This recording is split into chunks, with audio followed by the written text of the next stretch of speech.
Hello everybody, मेरा नाम है Kirat and welcome to lyrical laughs. आज मेरे साथ हैं mister Karan Rajput. So welcome. Hi Kirat, कैसे हैं आप? बस बिल्कुल बढ़िया, thank you so much for coming. Welcome. तो पहले तो जितने हमारे ऑडियंस हैं जिनको जी। आपके बारे में नहीं पता होगा, आप थोड़ा बहुत इंट्रोडक्शन दे सकते हैं? मेरा नाम है करण राजपूत और मैं हिंदी पंजाबी लिरिसिस्ट सिंगर हूँ और वर्किंग फ्रॉम 2018। सेवरल ट्रैक्स मेरे रिलीज हो चुके हैं और अभी कुछ लाइंड अप हैं, तो सून आप सबको लग जाएगा पता। बढ़िया। तो आपके जितने भी जो गाने रिलीज होते हैं हर प्लेटफॉर्म पे आप रिलीज करते हैं सारे गाने? हाँ, मेरे सारे प्लेटफॉर्म्स मल्टीपल लेबल्स के साथ भी मेरे होते हैं जैसे। अच्छा, ओके ओके। हाँ, एज पर डिमांड जो होता है तो ऐसा चलता है। आपका जो जैसे अब गाने आपने बताया कि आप लिरिसिस्ट भी हैं, तो सिंगर जो होते हैं उनके लिए थोड़ा अलग से रहता है, गाने वगैरह पे फोकस ज्यादा होता है। लिरिसिस्ट के लिए एक अलग थोड़ी मेरे हिसाब से कहना है कि मतलब इमेजिनेशन और क्रिएटिविटी ज्यादा चाहिए होती है। यस। तो वो आपका पाथ कहाँ से आया आपके पास? Basically I started from singing. Mostly मेरा नहीं, मैं आपको एक्सपीरियंस ही बताता हूँ, जितने लोगों से मिला हूँ मैं इस फील्ड में। तो मोस्टली लोग पहले एज ए सिंगर ही आते हैं। तो लड़के लोअर मिडिल क्लास फैमिली से वो नहीं अफोर्ड कर पाते कि अच्छे लिरिक्स अफोर्ड करें और अच्छा म्यूज़िक प्रोड्यूसर हायर करें। सो फर्स्ट ऑफ ऑल उनका यही होता है, मजबूरी में बहुत कुछ सीखने को मिलता है। तो उस दौरान आदमी बहुत कुछ सीखता है जब जेब खाली होते हैं ना। बिल्कुल बिल्कुल। थॉट जो चलता है, जो सीखता है, फिर वो लिखना शुरू करता है। तो मोस्टली मेरे हिसाब से तो लिरिसिस्ट यहाँ से निकलते हैं। तो बाकी आगे आगे जैसे जैसे जर्नी होती है वो लिखता जाता है और चेंज होता रहता है। फिर कमर्शियली कुछ ज़्यादा रखते हैं अपनी राइटिंग और कुछ अपने जो थॉट्स होते हैं डीप, उनके हिसाब से चलते हैं। बढ़िया। तो आपका पहला गाना कौन सा था जिसमें आपने लिरिक्स लिखे थे उसके? मोटिवेशनल टाइप था वो, बट मोटिवेशनल, हाँ, उसके ऊपर था वो कुछ। और जिमिंग वगैरह के ऊपर या लाइफ के ऊपर? अच्छा, लाइफ के ऊपर, और बेसिकली ड्रग्स वगैरह के ऊपर था वो। अच्छा, ओके ओके ओके। हाँ, मतलब जो नॉर्मली आजकल चल रहा है हर जगह पे देखने को मिलता है। वो काफ़ी पहले किया था मैंने। सो तब मैंने वो लिखा था। उसके बाद मैंने सोचा कि लिखते हैं खुद कुछ था, that's why I started writing. सही है। तो आपके जो जितने भी गाने आते हैं उनका मेन मोटिव क्या रहता है? मतलब या तो रोमांटिक गाने टाइप में ज्यादा फोकस करते हो या थोड़े पेपी गाने हो गए, या कैसे टाइप की वाइब रहती है? मेरा पर्सनली जो फेवरेट जॉनरा है वो रोमांटिक सैड यही वाले हैं, जिनमें ज़्यादा अच्छा टच करें। हाँ। बट आजकल क्या है, डिमांड है आती है, जैसे कोई लेवल डिमांड करता है कि हमें थोड़ा कमर्शियल चाहिए, पॉपी चाहिए, कुछ ऐसा जो भी उनको चाहिए होता है, तो फिर उस हिसाब से करते रहते हैं। तो आपकी क्रिएटिव प्रोसेस क्या रहता है? क्योंकि अब जैसे अब देखा जाए, हम लोग किसी भी आर्टिस्ट का नाम ले लो, जैसे परमीश वर्मा जी। तो परमीश वर्मा के उनका वाइब अलग हो गया, एकदम हिप हॉप टाइप के गाने टाइप के आते हैं उनके। उनको जैसे कोई अगर लेबल बोले कि मेरे को एक रोमांटिक गाना चाहिए, उनके लिए मुश्किल हो जाएगा। तो आप वो कैसे मैनेज करते हो? कि मेरे हिसाब से मुश्किल ही होएगा वो तो। अच्छा, मुश्किल हुई कि अब जितना टाइम आप राइटिंग पे देते हैं, जितना टाइम बैठते हैं, तो निकल आती चीज़। जैसे आपको रिसेंट बताता हूँ, मेरे को एक लेबल से आया था कि उनको कुछ जैज टाइप सॉन्ग चाहिए था, उन्होंने बैंकॉक शूट करना है। अच्छा, ओके। तो उन्होंने मेरे को रेफरेंस भेजा था 1-2 गाने। तो मैं क्या करता हूँ, पहले बात कर लेता हूँ उनसे कि आपको एक्चुअली चाहिए क्या। बेसिकली दे आर कस्टमर्स, तो हमें देखना है कि उनको चाहिए क्या। तो जो उनको चाहिए एग्जैक्टली फिर उस हिसाब से बैठते हैं, जो उनके थॉट के हिसाब से हम लिख पाते हैं, फिर मैं लिख पाता हूँ जैसे। तो वो बनाता हूँ, मेरी क्रिएटिविटी जो उसमें आती है जैसे निकल के। सही है, बढ़िया जी। तो आपका म्यूजिक में इंटरेस्ट कब शुरू हुआ? म्यूजिक में इंटरेस्ट तो बचपन से ही। बचपन से ही हमेशा? बेसिकली क्या है कि मेरी फैमिली में मोस्टली आर्मी पर्सन्स हैं या प्रोफेसर्स हैं या डॉक्टर्स हैं, मतलब बिल्कुल डिफरेंट फील्ड है मेरा अलग ही बात है। बट ऐसे होता था कि पहले उसकी वजह से फैमिली का होता था कि पढ़ो, बिल्कुल पढ़ते थे, बट साथ साथ में करता रहता था प्रैक्टिस। तो मैं अपनी रियाज वगैरह करता था।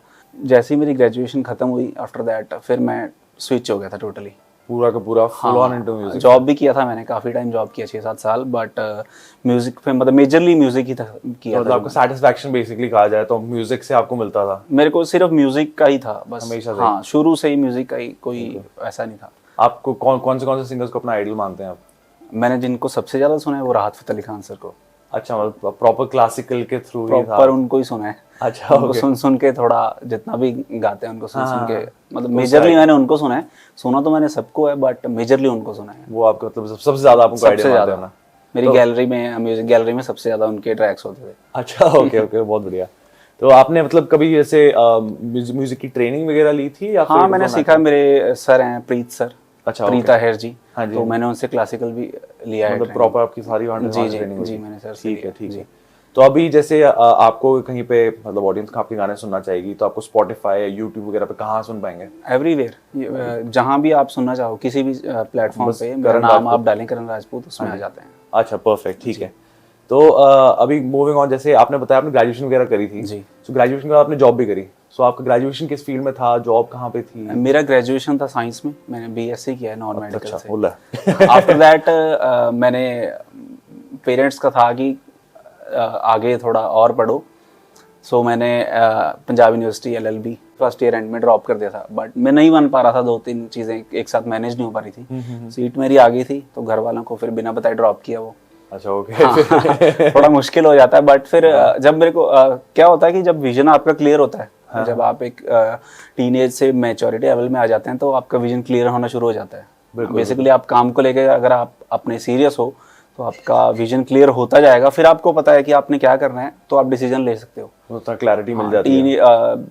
यंग एज में ऐसे होता है कि बड़ा कुछ देखना होता है ना, इकोनॉमिकली भी देखना होता है, सब कुछ देखना पड़ता है। बट जैसे जैसे मेरे को लगता गया कि हाँ जब यही चीज़ करनी है तो फिर कहीं और अपनी एनर्जी क्यों ऐसे वेस्ट करनी है। बिल्कुल, यस। तो मतलब एक तरीके से देखा जाए कि मतलब अगर आपको पता है कि यही पाथ है तो उस पर फोकस बिल्कुल बिल्कुल, जब पता है कि इस पे ही जाना है फिर इधर उधर जाने का कोई लॉजिक नहीं है।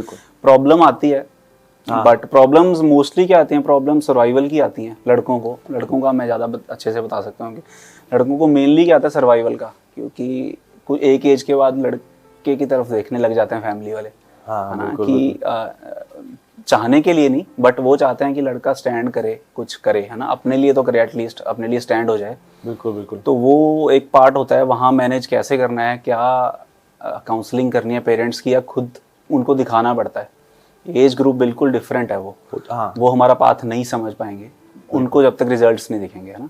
तो रिजल्ट्स के लिए उनको हमें समझाना पड़ता है बैठ के, अच्छे से उनको दिखाना भी पड़ता है कि ये रिजल्ट्स आ रहे हैं, ताकि उनको थोड़ा शांति मिले और अपने काम पे फोकस करो। पेरेंट्स ने आपके मतलब सपोर्टिव थे? नहीं थे, तभी तो इतना कुछ पता तभी कहते ये एक्सपीरियंस पूरा का पूरा आया है इसी तरीके से। पेरेंट्स वही कि फैमिली बैकग्राउंड बिल्कुल ही डिफरेंट था, सारे अलग अलग पोस्ट पे हैं, सो दे वांट मी कि मैं भी इसी फील्ड में कहीं जाऊं, बट मैंने बिल्कुल ही डिफरेंट किया था।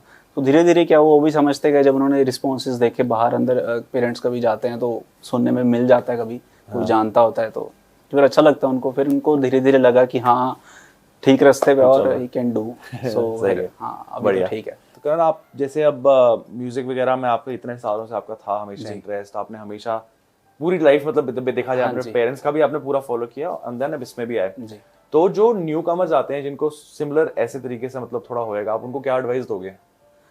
एडवाइस मैं देता हूँ कि जो मैंने सीखा है, नए मोस्टली क्या होता है जिनका तो बैकग्राउंड अच्छा है, काफ़ी अच्छा, जो फाइनेंशियली अच्छे हैं, उनके लिए नहीं है ये जो बिल्कुल लोअर मिडिल क्लास लड़के जो काम शुरू ही करते हैं। तो मैंने मोस्टली मैंने ये चीज़ देखी है, वो शुरू में बल्क में इन्वेस्ट करते हैं, पेरेंट्स से लेके पेरेंट्स दे देते हैं, और क्योंकि पेरेंट्स को बच्चे इमोशनली कई बार बड़ा टच कर देते हैं कि पेरेंट है ना, वी वांट, हमें करियर बनाना है तो हम पे इन्वेस्ट करो, हमें पैसा चाहिए, ये करो, वो टोटली वेस्ट ऑफ मनी होता है, क्योंकि जब तक स्क्रैच से नहीं सीखा आपने, सीढ़ी 1 2 3 4 ऐसे नहीं चढ़े, जब आप ऊपर से गिरोगे तो आपको पता ही नहीं कि नीचे पैर कहाँ रखना है, वो सीधा जीरो पे आएंगे। तो मेरी तो ये है कि स्क्रैच से शुरू करो, पहले अपने बेसिक स्कोर क्लियर करो, काम सीखो, जो भी काम करना है, लिरिसिस्ट हैं चाहे सिंगर हैं चाहे म्यूजिक में जाना है किसी ने, तो पहले आप अपना काम प्रॉपर सीख लो, बिल्कुल, ताकि आप आगे जैसे जैसे आपको अच्छा मिलता जाए तो आप उसमें अच्छे से पकड़ रखें। हाँ, मतलब एक तरीके से ये भी होता है कि बेसिक आपको अगर सारा एकदम स्ट्रांग है फिर कोई टेंशन नहीं। हाँ, बेसिक्स क्लियर होने चाहिए आपके, ऐसा नहीं कि आपने चीज़ ले ली और आप मतलब एग्जांपल आपको गाड़ी चलानी नहीं आती, आपने बड़ी गाड़ी ले ली कोई, तो वो दिक्कत आएगी। बिल्कुल बिल्कुल। तो धीरे धीरे आपको स्टेप बाय स्टेप भी चलना चाहिए। ओवरनाइट जो चीज़ मिलती है मेरे हिसाब से वो ज़्यादा लंबी नहीं रहती, धीरे धीरे जो चीज़ मिलती है वो स्टेबल भी होती है और रिजिड होती है, वो उसकी लोगों का वो वैल्यू ज़्यादा रहती है, वैल्यू भी रहती है और लॉन्गेविटी भी उसकी ज़्यादा होती है। बिल्कुल बिल्कुल। और खुद को भी पता होता है कि क्या हासिल किया है आपने, तो जब हासिल हो जाती है चीज़ उसके बाद आदमी के पर ज़्यादा नहीं निकलते। हाँ, सही बात है। जितने भी बड़े आर्टिस्ट हैं, सीनियर्स हैं, तो वो सबने देखा हुआ है। लोगों को लगता है कि ये फलाना गाना इनका चला, ये चल गए एक गाने से, बट नहीं, वो पीछे 8-10 साल का स्ट्रगल होता है, वो लोग मोस्टली नहीं देखते, बट पीछे बहुत लंबी चीज़ होती है। बहुत कुछ होता है। एक चीज को पिकअप करके बोल देते हैं ये तो तुक्के से हो गया एंड चल पड़े टाइप्स। वो बड़ा एक पता क्या, स्क्रीन देख के कुछ भी कमेंट करना वो 1 सेकंड का काम है ना, बट पीछे किसी की क्या स्ट्रगल रही है, लाइफ रही है, उसको देखना चाहिए। मेरे हिसाब से तो आजकल ये नहीं हो रहा, किसी को भी कुछ भी कह दिया कर दिया, वो नहीं, अच्छा नहीं है वो चीज़, है ना। कोई भी किसी फील्ड में है, चाहे म्यूजिक में नहीं है, किसी भी फील्ड में अगर वो कहीं पहुंचा है तो डेफिनेटली उसकी स्ट्रगल है, स्ट्रगल करके वो ऐसे नहीं पहुंचा। सिल्वर स्पून नहीं होता कोई भी। हाँ सही बात है। सिल्वर स्पून वाला अगर होगा भी तो वो फिर 1-2 दिन से ज्यादा नहीं, उतना ही होता है। सही बात। तो आपके लाइफ में जैसे अब आपको पॉजिटिव कमेंट्स भी बहुत मिले होंगे, तो ऐसा कोई कमेंट है जो आपको अभी तक याद है, किसी ने आपको कॉम्प्लीमेंट करा हो कि आपको अभी भी याद है कि कितना मतलब? मेरे को याद है कि जैसे मैं तो पंजाबी गाता हूँ टोटली गाना, तो पैन इंडिया नहीं, कुछ स्टेट्स में नहीं सुनते लोग। उड़ीसा से एक हैं फॉलोअर, वो मेरे को फॉलो कर रहे हैं लास्ट 5 ईयर से। उसको समझ भी नहीं आता, बट मेरे को उनसे इतना बेनिफिट ये हुआ कि मैंने उनसे एक दिन पूछा कि मेरे को प्लीज़ रिव्यू दो, है ना, इस बारे में। तो दे सेड कि हमें आपके गाने अच्छे लगते हैं, समझ नहीं आते पर। तो उनसे मैंने चीज़ सीखी कि ज़्यादा वाइड ऑडियंस कवर करनी है तो लिरिकली थोड़ा सा सॉफ्ट होना पड़ेगा। बिल्कुल ही जिसको कहते हैं ठेठ अगर हम कहेंगे तो वो हमारी रेंज एक, वो अपने ऊपर ऑडियंस क्या कवर करनी है, है ना। तो मैंने उनसे सीखा कि हाँ, अगर ज़्यादा ऑडियंस कवर करनी है तो हमें थोड़ा सा लिरिक्स भी अपने उस हिसाब से पैन इंडिया देखने पड़ेंगे। डन। तो आप अभी मतलब ऑब्वियसली उस पर फोकस करिए। हाँ, मैं उस पे धीरे-धीरे, हाँ बिल्कुल धीरे-धीरे, अभी नए जो भी आएंगे सॉन्ग्स तो उनमें सब दिखेगा। उड़ीसा से पंजाबी गाने सुनते हैं एक्चुअली, सुनते हैं, बहुत बढ़िया बात, बिल्कुल सुनते हैं लोग, बिल्कुल। पंजाबी इंडस्ट्री तो मेरे ख्याल पैन वर्ल्ड ही सुनी जाती है आजकल। हर बॉलीवुड मूवी में एक गाना तो डलना ही होता है। अब टाइम है ना हमारा, बिल्कुल। तो अच्छा लगता है ऐसे कि लोग सुनते भी हैं दूर से। तो रिव्यू किसी के लेने मेरे को तो अच्छा लगता है कि कोई सही रिव्यू दे रहा है तो उसको सुनो, इम्प्लीमेंट करो। बिल्कुल, एक्चुअली में तो वही ऑडियंस है, उनके लिए तो कर रहे हैं। हाँ सही बात है। तो जो एक बॉलीवुड एक स्टेरियोटाइप बना के रखती है अपने पंजाबियों के लिए, हाँ जी, उसके बारे में क्या सोचते हैं आप? जैसे जो मतलब मूवीज एंड ऑल में आता है ना, हाँ जी, कि वो एक बंदा आएगा, वो बस आते ही पीछे बोले हाँ, वो पहले चलता था, बट अभी दलजीत सर ने या अपने कई, उन्होंने बिल्कुल डिफरेंट मतलब चेंज करवा दिया। वो बिल्कुल ही जो दिखाते थे बॉलीवुड को भी, वो पता नहीं क्यों हब पहले माना जाता था, बट मेरे को नहीं लगता। वो अपनी स्टेट है उनकी, वो अपने हिसाब से करते हैं। वो हिंदी में करते थे, हमारा पंजाबी चल रहा है, ऊपर जा रहा है। बिल्कुल है ना। तो ऐसा तो कुछ नहीं है, सबको ही पता है पंजाबी जो लोग होते हैं उनकी इमेज क्या है, सबको सभी देखते हैं, है ना। वो कहाँ पंजाब से अगर केरला में कहीं जरूरत है तो सबसे पहले पंजाबी होते हैं वहाँ पहुंचते, हमेशा वहाँ के लोकल लोगों से पहले पहुंचे होते हैं। तो लोगों को पता ही है। अब लोगों को क्या होगा, लोग थोड़े अवेयर ज्यादा हो गए, लोगों को पता लगने लग गया कि एक्चुअल में कौन सही है, कौन कैसा है। सही बात है। तो लोगों ने अंधे होके अंधाधुंध फॉलोइंग छोड़ दी। अब लोग ध्यान से फॉलो करते हैं कि कौन सही है कौन नहीं। सही बात है, बिल्कुल। आप जब स्कूल में थे, आपके पहले तो आपने स्कूलिंग वगैरह कहाँ से करी थी? स्कूलिंग मेरी चंडीगढ़ से है, आधी यहीं से लोकल मोहाली में। अच्छा, बढ़िया, ओके। तो आप स्कूल वगैरह में कैसे स्टूडेंट थे? टॉप करते थे? अरे स्कूल में वही मतलब फर्स्ट सेकंड थर्ड, मतलब मोस्टली तो फर्स्ट सेकंड ही रहता था। तो अच्छा, फिर आगे जब एज बढ़ती गई फिर पोजीशन आगे शिफ्ट होती गई। फिर म्यूजिक में ज्यादा होता गया ना, फिर ऐसे होता था कि ठीक है, कोई दिक्कत नहीं। स्पोर्ट्स वगैरह खेलते थे कोई? अभी भी खेलता हूँ मैं, बैडमिंटन खेलता हूँ क्लब में। बैडमिंटन वगैरह खेलता हाँ, अरे बहुत अच्छे प्लेयर्स, मतलब क्लब में खेलता हूँ। हाँ। जिम विम मेरे से होता नहीं, उसके लिए अलग डेडिकेशन चाहिए। बैडमिंटन कार्डियो बेस्ट स्पोर्ट है, और उसके लिए उससे ज्यादा बैडमिंटन ही करता हूँ मैं अभी भी। स्पोर्ट्स मेरे को अच्छा लगता है सारा ही। ठीक है। और कोई स्पोर्ट्स खेलते थे वैसे आप उसके अलावा कभी? क्रिकेट खेलता था पहले, बट अब क्रिकेट के लिए दिल तो करता है, बट वैसी टीम जुड़ती नहीं है। अच्छा, बचपन में हमारे जो फ्रेंड्स होते थे, अब बच्चे इतने आउटडोर खेलते कहाँ हैं, छोटे बच्चे खेलते हैं ना आजकल। वो आईपैड वाला जनरेशन आ गया, फोन वाला हो गया। अब पहले नहीं निकलते, अब हम होते थे सुबह 7 बजे निकलते थे घर से।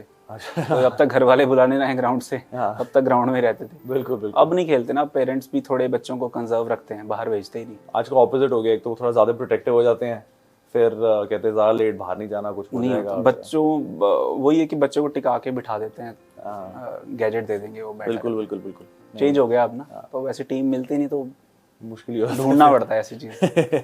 अच्छा, मैं 2 क्वेश्चन है जो मैं हमेशा पूछता हूँ अपने ऑडियंस से। तो एक ये है कि आप जब यहाँ से आप नीचे जाएंगे, आप अपने जहाँ पे भी आप जाना है, आपको एक मैसेज आएगा फोन पे कि आप 5 करोड़ की लॉटरी जीत गए हो जी। उन पैसों से आप क्या करोगे? अच्छा, यहाँ से जाता हूँ तो मैं यहाँ से निकलते ही आपको मैसेज आ जाता है फोन पे।